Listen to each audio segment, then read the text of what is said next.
Hi guys. When I was preparing for some exams, studying for some exams, I used to study for sometimes I used to study for long hours, maybe 12 to 15 hours per day, just getting up to eat, sleep of maybe 6 hours or something.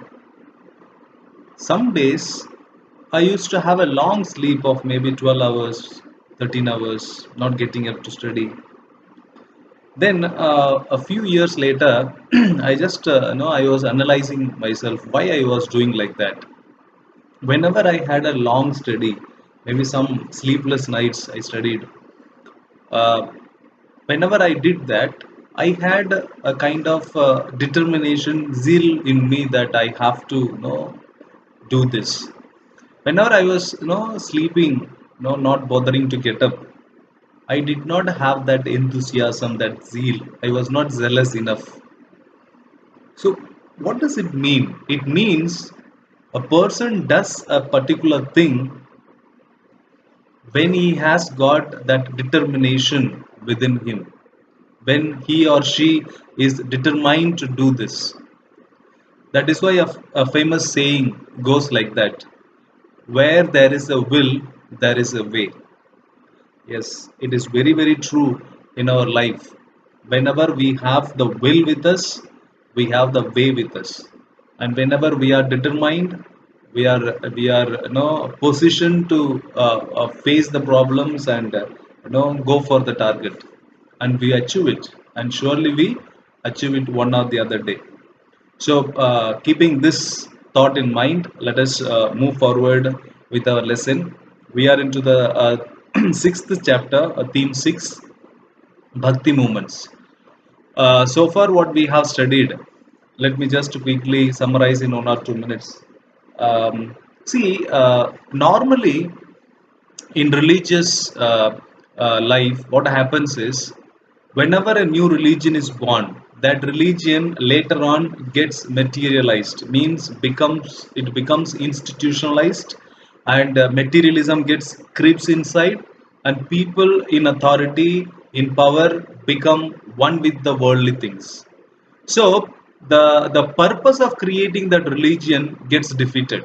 So what happens later is there will be some intellectuals coming from that particular religion, questioning the very importance, the very existence of that religion, the purpose of that religion, and they go to make some other a reformation within that religion.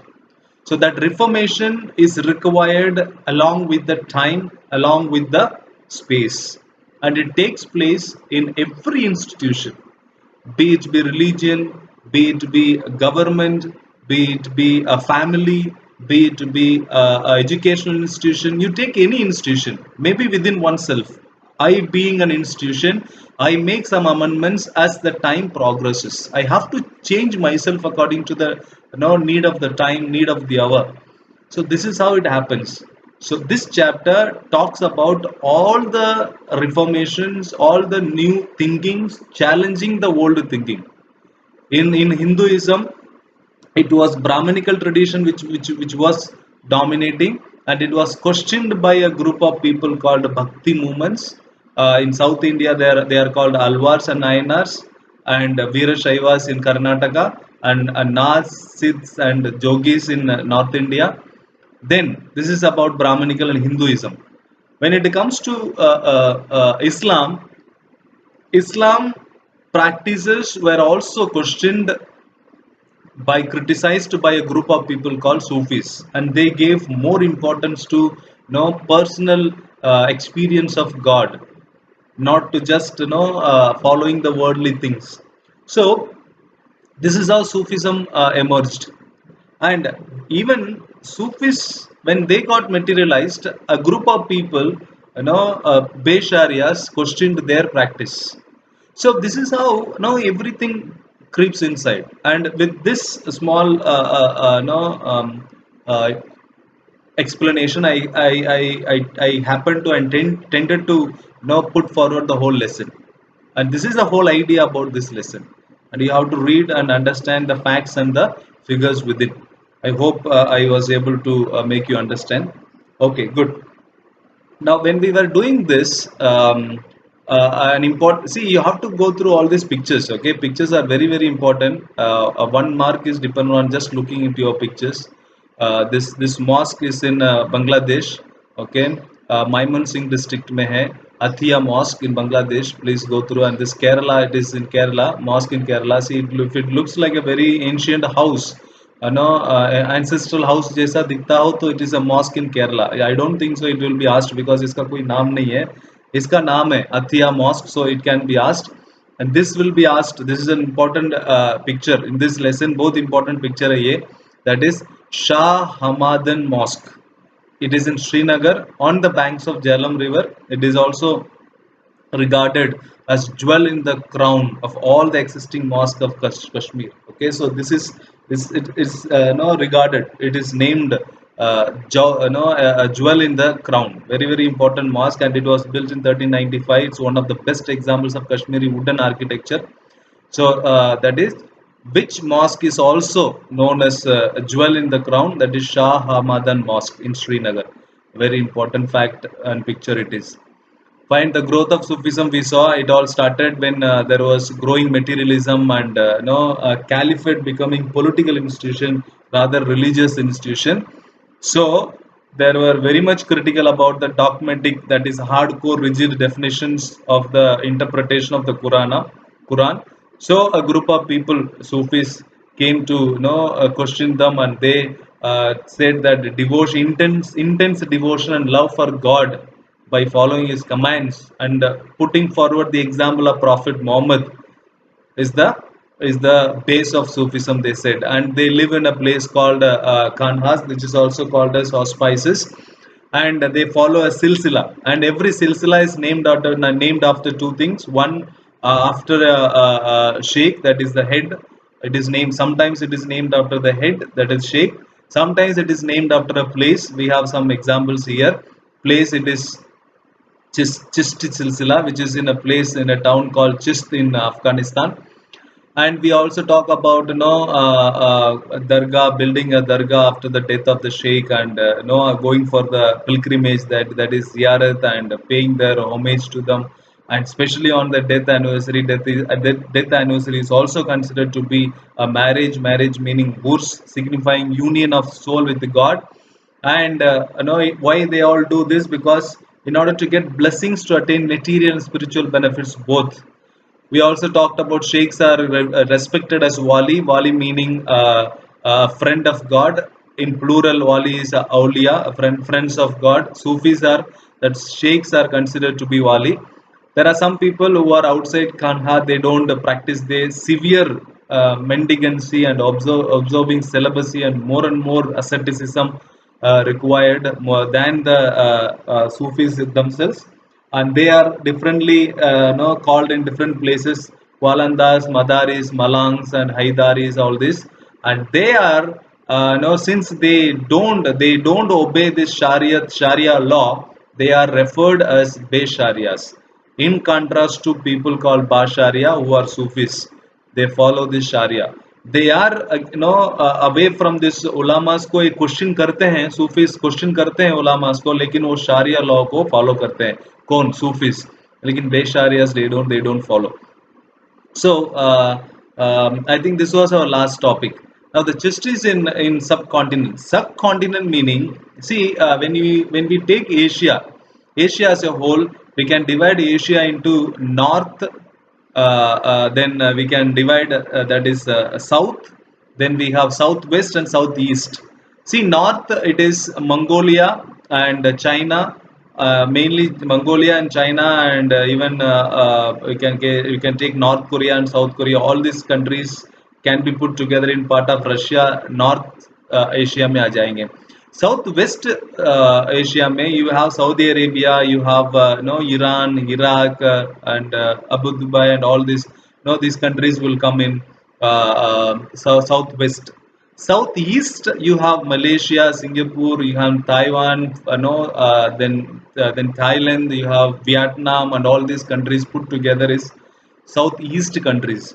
Now you have South, yeah, you can call South Asia, or you can say subcontinent. So this is, these two names are there, in which India and its neighbors, including Myanmar, including Bangladesh, Sri Lanka, Pakistan, Afghanistan, and Nepal, of course Nepal, and in which you can also, Central Asia, meaning you have another group of countries called Central Asia. They are Kyrgyzstan, Kazakhstan, Turkmenistan, all these five stans are there. So they are Central Asians. So Central Asia, North Asia, South Asia, and subcontinent दोनों एक ही है, and Southwest and Southeast. So this is how Asia is divided. Whenever you come across such terms, you have to read them from this context. Fine. So the Chistis in the subcontinent we are going to see. First, we are going to see, the life in the Chishti. Matlab, talking about the life of the, that Sufi saints in a Kanha, in a place, hospice. Kanha is the center of social life for them. Everything happens there. We know that Sheikh Nizamuddin belongs to, Delhi. That his hospice meaning, that Kanha is located on the banks of River Yamuna, in a place called Jiaspur, on the outskirts of what today is called as Delhi. It comprised several small rooms. Which one? We are talking about Kanha of Nizamuddin of Delhi. It comprises of several rooms and a big hall. See, the big hall is called Jamaat Khan, Jamaat Khana, okay, where the inmates and the visitors lived and prayed. This big hall is the place where all the inmates all together they live and pray. The inmates included family members of the sheikh. They also are inmates. His attendants and disciples, they are the inmates. The sheikh lived in a small room on the roof of the hall where he met visitors in the morning and the evening. Okay, he used to live separately and he used to meet the visitors in the morning and evening, and a separate room above the hall. A veranda is there surrounded by a courtyard. A boundary wall ran around on one occasion, fearing the Mongol. Sometime, once it happened, okay, once it happened in the history that Mongols are invading India. So, on that occasion, the neighboring areas, all the people got flocked into this Kanha to seek refuge. Which Kanha we are talking about? This is Nizamuddin, Sheikh Nizamuddin Delhi Kanha के बारे में हम बात कर रहे हैं. Okay, so this is pronounced as Kanga. Okay, so Kanga. Okay, fine. So this is, so question can come. Which Kanga, in which Kanga people flocked to get a shelter during the Mongol invasion? It is in Nizamuddin Kanga in Delhi. Okay, we have these are the no major teachers of Chishti Silsila. Some of the important teachers, important sheikhs. Okay, Sufi sheikhs. Sheikh Muinuddin Sijzi, that is 1235 is the year of death. 1235 Ajmer, it is there. That the location of Dargah is in Ajmer. Gwaja Qutbuddin Bhaktikar Khaki, 1235, also died the same year. It is, Dargah is in Delhi. Sheikh Faruddin uh, Faryuddin Ganji Shakar, 1265, that is in Jodan in Pakistan. Sheikh Nizamuddin Aulia, it is in Delhi, 1325. Sheikh Nazruddin Chirag, Delhi, 1356, Delhi. So this Dargah. So they can ask you a question, chronological order according to the death year. So very important year आप थोड़ा इसको ध्यान रखना. थोड़ा से सब 555 दिख रहे लास्ट में, तो कंफ्यूज मत हो जाना. Okay fine. So there was in Kanha there used to be an open kitchen which is called as langar. Very important, the term langar meaning kitchen. Ran on foot, futa meaning unasked for charity. Matlab, this is not a, they used to have some money and buy and everyday prepare. It is running purely by charity. Whatever people give, based on that they prepare. From morning till late night, people from all walks of life, maybe soldiers, slaves, singers, merchants, poets, travelers, rich, poor, everybody, even Hindu yogis, then even Goalandas came seeking discipleship. Then amulets for healing. No, they have to they give some this one offering for their heal. No, interceding for healing करने के लिए. plus intercession of the sheikh in various matters. People come from all walks of life. Other visitors also included like poets such as Amir Hassan Sizzi and Amir Khusru, and a very important poet. These people these are the court historians of Ziauddin Barani, of all whom wrote about Sheikh. All these people came and visited, and they wrote about Sheikh Nizamuddin. Okay. Practices that were adopted including bowing before the sheikh, offering water to visitors, shaving the heads of the initiates, and yogic exercise represented attempts to assimilate local traditions. ये सब practices मतलब वहाँ पे कंधा में practice करते हैं, और ये सब local, it's not that Islamic tradition adopted from Arabic countries, but local traditions. Even here, yogic exercises, yoga, shaving of the heads, even very important Hindu practice it is, and even offering water to the visitors, Indian tradition it is, and bowing the head before the very big person, that is also. So these are all some of the practices adopted from local tradition. Question आ सकते हैं. Sheikh Nizamuddin appointed several spiritual successors and deputed them to set up hospices in various parts of subcontinent. As a result, teachings and practices all got spread all over the subcontinent. Last paragraph we can leave.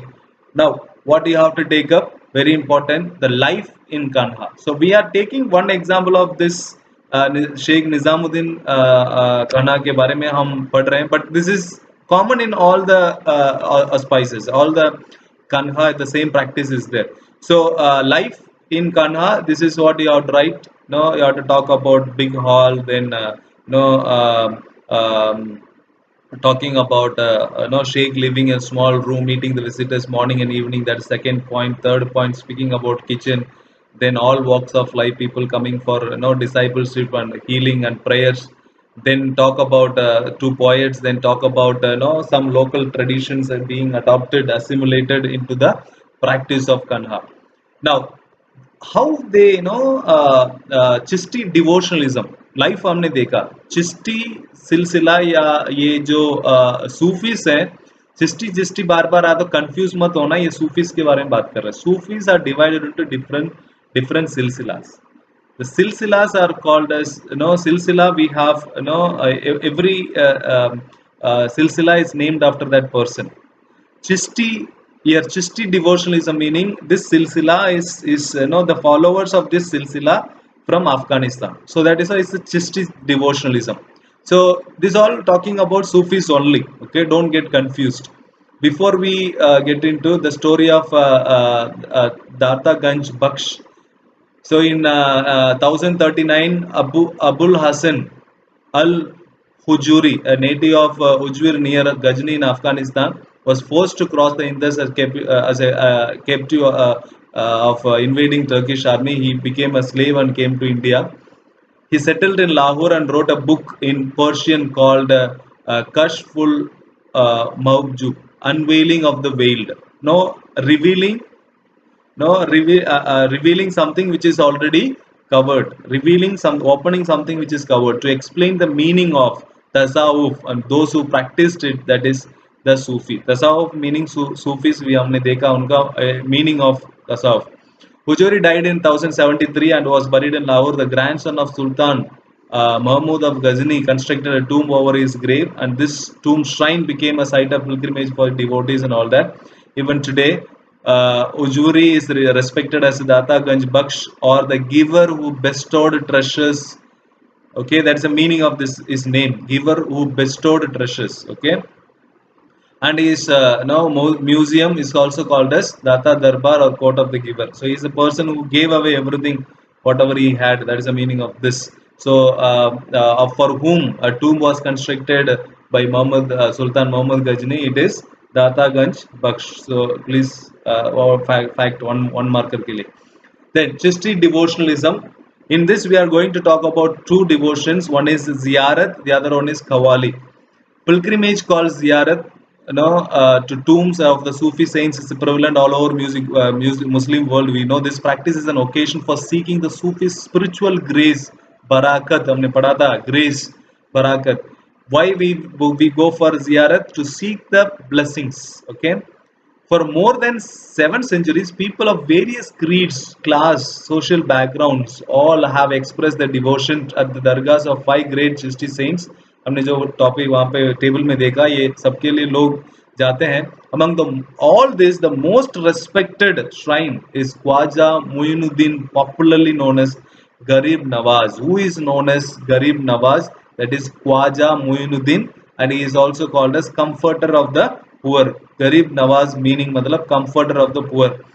Khwaja Muinuddin का जो दरगाह है, it is located in Ajmer. Okay, very famous dargah in, if you call, in the world, Islamic world में, Islamic religion में एक important dargah है.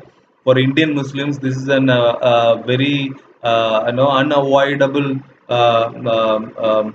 pilgrimage. It is Ajmer Dargah, Sheikh Muinuddin Sijji. It is in. So he is called the comforter of the poor, and Garib Nawaz is popularly called as this. The earliest textual reference Khwaja Muinuddin Dargah date 14th century, when it was not 14th century, it was popularly, evidently popular, because uh, the austerity and the piety means prayerfulness, and austerity means the practice, severe practice, the greatness of spiritual successes, and everything put together, even patronage of royal visitors. उनसे जो royal visitors आए थे, उन ये सब देखते हुए ये अपने आप में पॉपुलर हुए, और ये became very famous among the people because he had a lot of austerity and piety and all that. Some of the royal visitors, Muhammad bin Tughlaq visited this place. Okay, he was the first sultan to visit this shrine. Very important question. Okay, who was the first sultan to visit Khwaja Muinuddin Chisti's dargah in Ajmer? It is Muhammad bin Tughlaq, MBT. Okay, in short, Muhammad bin Tughlaq is called as MBT. MBT is the one who was the first sultan to visit this shrine, but the earliest construction to house the tomb was funded in the 15th century by Sultan. But this construction to house a tomb, okay, the construction was 15th century by this one Jiyasuddin Khilji was the first one he funded, but he did not go to visit this. Visit was done by MBT. Okay, Jiyasuddin Khilji was earlier. Okay, actually, when we study about this Delhi Sultanate, it is first, it is first the Khiljis. Then after that, only it is Tughlaqs. Okay, first Khiljis, all the Alauddin, Jiyasuddin Khilji, then Alauddin Khilji, then comes I think MBT, then Muhammad bin Tughlaq, then Feroz Shah Tughlaq, and all that. So Feroz Shah Tughlaq was the first one to visit, but it was the tomb was funded by Jiyasuddin Khilji of Malwa. Okay, since the shrine was located on the trade route of Delhi and Gujarat, it is between Gujarat and Delhi. Even today, people from Gujarat travel to Delhi. They have to cross this Ajmer and come. So it attracted a lot of travelers. By the 16th century, the shrine had become very popular. In fact, it was a question, separate question आ सकते हैं अजमेर दरगाह के ऊपर, तो ready रहना 3 marker में. Otherwise, we are talking about ziyarat. Okay, that is pilgrimage. What is the importance of this? In which we are taking the example of dargah of Khwaja Muinuddin. Just we are talking about that. So ziyarat का topic हम ले रहे हैं अभी. Now became very famous. Now then, in fact, it was a spirited singing pilgrimage bound by Ajmer. Even it inspired Akbar to visit the tomb. He went even almost 14 times. Okay, how many times? 14 times. Sometimes 2 or 3 times a year. Why he went to seek blessings for his new conquest. जो भी नया conquest उसके war से पहले blessing लेने, even for the fulfilment of his vows, जो भी vows है, even for the birth of sons. For 3 reasons used to question can come. What was the reason of Akbar visiting this Dargah, Ajmer Dargah, several times a year? For 3 things. He maintained this tradition until 1580. Each of these visits was celebrated as generous gifts for recorded imperial documents and all that. He offered a huge cauldron. Cauldron meaning a very big vessel to facilitate the cooking for the pilgrim. So he offered cauldron, a very big vessel, so that they can cook for all the pilgrims. Though he also had a mosque constructed within the compound of Dargah. Akbar constructed mosque inside the dargah also. So very important. A mosque inside the dargah of Ajmer was constructed by Akbar. Very important question. So facts, so many facts are there. It all will become points in your ziyarat. Now, next another very important. This, see, please read this source. This is Jahan Nara. She was the prince of no princess, not prince, princess, daughter of Shah Jahan, and no, it is the pilgrimage that she had, and how she is praising this, the sheikhs and their work and all that prayers and all that. So this is about that one, the lamb of the entire land. In short, I will tell what is there inside. Actually, what they are telling is each Sufi was associated with the distinct features. Now, this Sufi we are talking about, that is Dargah Koili Khan wrote. Okay, Dargah Koili Khan, the person called a visitor from Deccan, he wrote that Nazruddin Chirage Delhi in his book called Muraga Delhi, Album of Delhi. It is the book written in which he wrote about this person Nazruddin Chirage Delhi. उनके बारे में लिखा, क्या लिखा कि this person is not just not the Chirag of Delhi. He is not just the lamb of Delhi, but the entire country. People turn up to him, crowds, particularly in Sunday in the month of Diwali and all that. Whoever goes and prays in front of him, they all get blessed and the disease is all cured and all that. So, question can come that who is called as Chirage Delhi? This is Nazruddin. Okay, Sheikh Nazruddin is called Chirage Delhi, and Muraga Delhi. It's the album of Delhi written by whom? It is written by Dargah Kweli Khan. Okay, Weli Khan from Deccan area is the one who wrote this, and he says this. And this source, please read. Apart from ziyarat, okay, we are getting into Qawwali.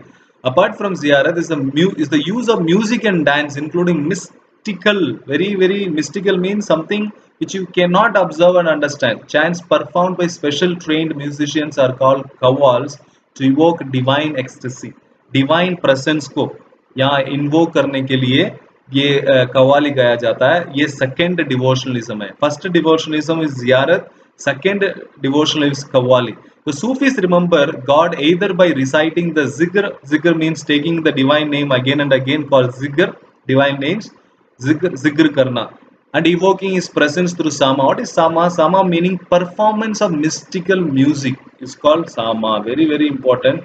Audition भी कह सकते हैं normal language में, लेकिन performance of mystical music is called sama, and that is the Sufis do no Sufis recite the names of God, taking the names of God again and again.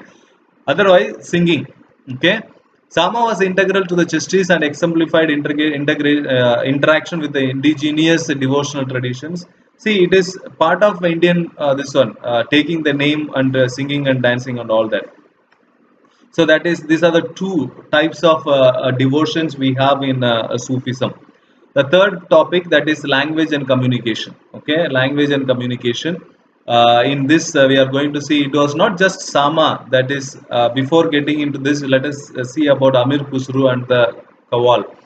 Amir Khusru, the great poet, musician, and disciple of Sheikh Nizamuddin Aulia. Very important. ये question आ सकता है. Amir Khusru, a great poet, was the disciple of this person, Sheikh Nizamuddin of Delhi. Gave a unique form to Chishti Sama by introducing the Qawwal, Arabic word meaning saying. See, not just singing. Continuously singing is not enough. A hymn sung at the opening and closing of Qawwali. मतलब ये Qawwal in between you have to say something. If you listen to Qawwalis today, in between people say, not then singing takes place. Chorus में गाते हैं और बीच में एक leader होता है जो कुछ कहता है, saying a hymn, that the song that is. This was followed by Sufi poetry in Persian, Hindavi, Urdu, any language, sometimes using the words from all these languages. So, Qawwals are those who sing the songs at the shrine of Sheikh Nizamuddin Aulia, always start their recital with the Qawwal. So, गाने से पहले कुछ बोलते हैं. Qawwali is performed in the shrines of now today all over subcontinent. Qawwali, without Qawwali there is no any dargah. Dargah, if you visit a dargah, there will be a group of people singing this Qawwali. Qawwali is a part of Sama.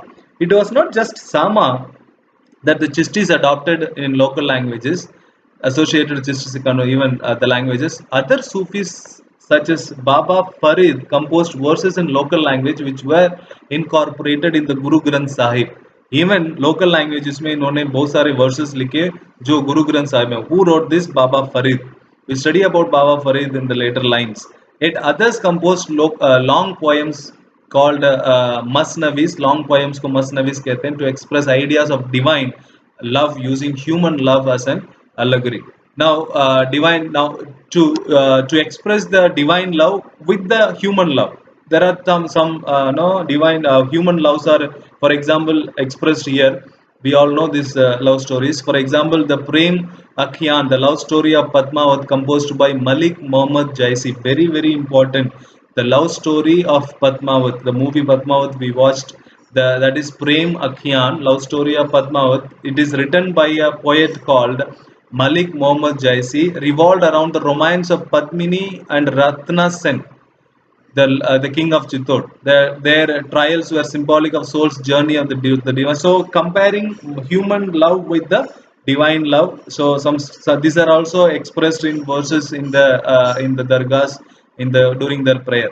A different genre of Sufi poetry was composed in and around of Bijapur. One example is that taking the local languages and the verses composed in local languages to express human love, to express divine love using human love. One example we saw.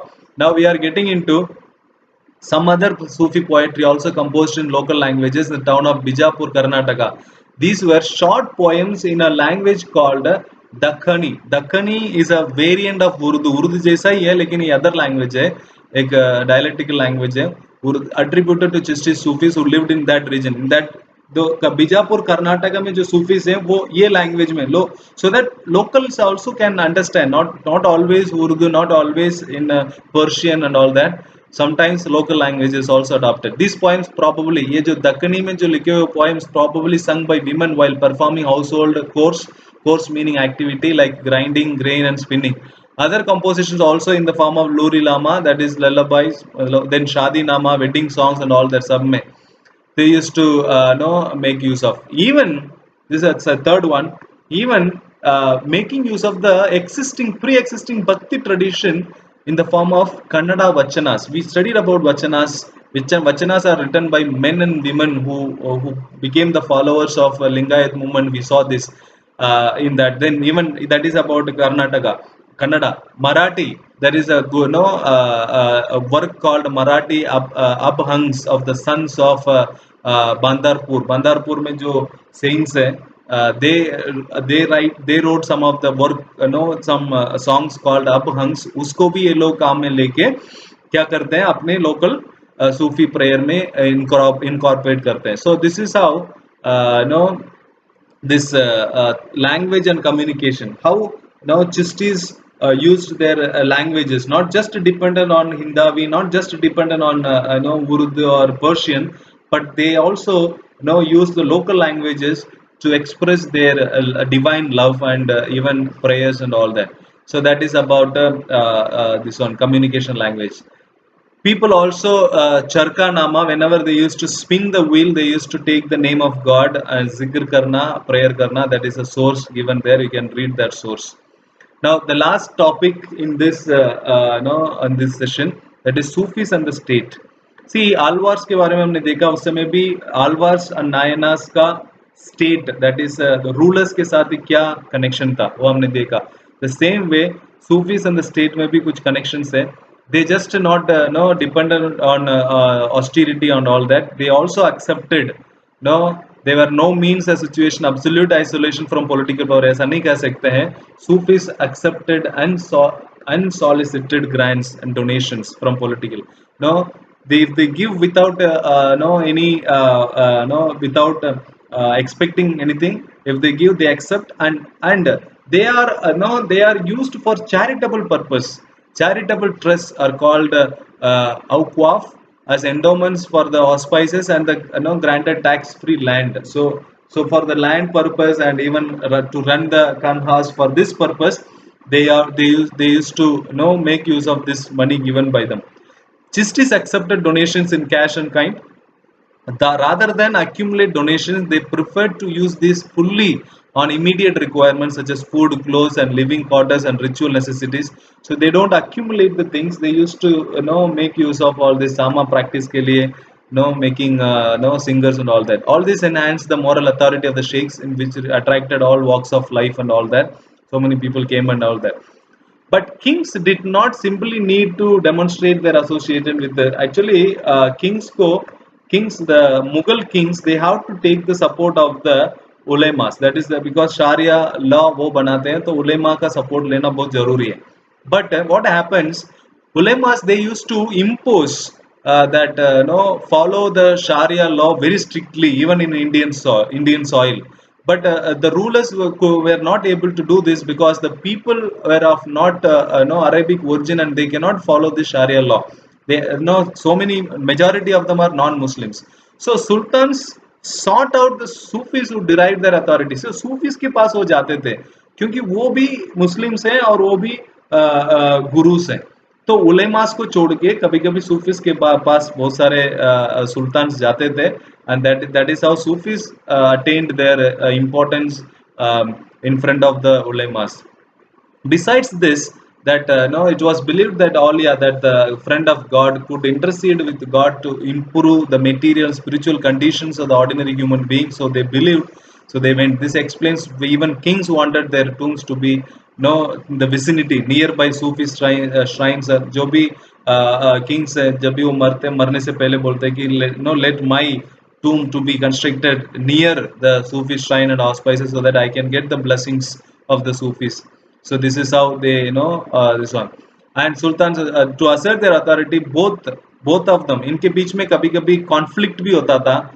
There were some occasions of conflict between sultans and Sufis, because both of them expected their their followers to prostrate in front of them and kiss their feet. King Sultan also expected this and sheikhs also. तो उन दोनों के बीच में conflict of interest होता बार बार होता था. And for example, Sheikh addressed I commanding. He said he himself addresses with the big titles and all that. So for example, Nizamuddin Aulia is addressed himself as Sultan ul Maha Sheikh, literally the Sultan among all sheikhs. He addresses himself like that. So a question can come: which sheikh addresses himself as Sultan ul Maha Sheikh? That is Nizamuddin Aulia, Nizamuddin Sheikh Nizamuddin of Delhi. So that is an important one marker.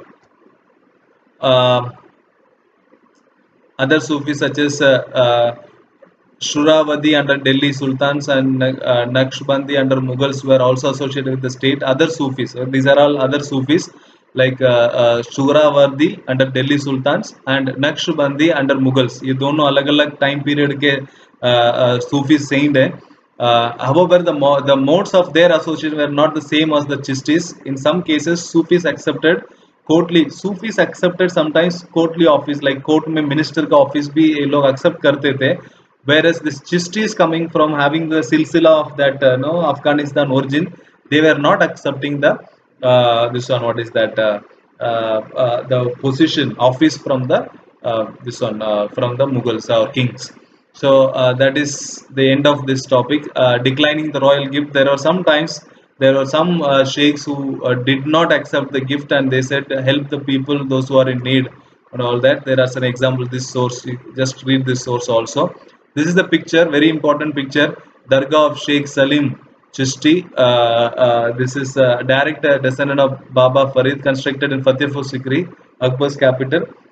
Symbolizes the bond between Chishti and the Mughal state. Okay, Dargah of Sheikh Salim Chishti. Very, very important Dargah it is in Fatehpur Sikri. This one, what is that? Picture based question के लिए important है.